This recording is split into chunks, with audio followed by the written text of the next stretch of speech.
உங்களுக்கு ஒரு சர்ப்ரைஸ் கொடுக்கணுன்றதா நானும் முரளியை சேர்ந்து இப்படி பண்ணோம். என்னதான் அம்மாவை கூட அப்படி இப்படின்னு சண்டை போட்டிருந்தாலும் இந்த இது பார்த்தீங்கன்னா ஈவெண்ட் பார்த்தீங்கன்னா எப்பயுமே ஒற்றுமையாக தான் இருப்பீங்க. உங்களை பார்த்தாலே இந்த மாதிரி கப்பல் தான் இருக்கணும்னு ரொம்ப ஆசைப்படுவோம்.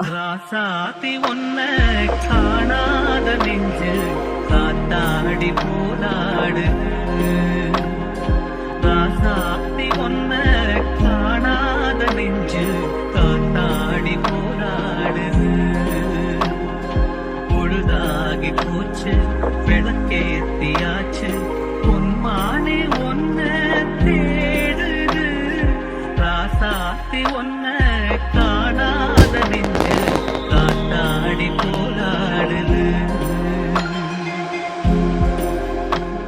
அன்றைக்கி நான் அவங்க அக்கா வீட்டில் போய் நாங்கள் பொண்ணை பார்த்தோமோ அன்றைக்கி அவங்க வீட்டில் விழுந்து தான் நல்லா வேலையை வச்சு பார்த்துக்கிறாங்க.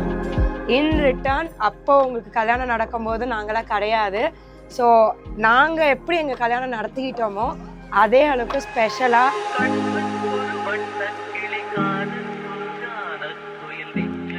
எவ்வளோ கஷ்டப்பட்டு எங்களை படிக்க வச்சாங்க எல்லாம் எங்களுக்கு தெரியும். அவங்க பண்ணதெல்லாம் பார்த்தா நான் பண்ணதில் 1% கூட இல்லை.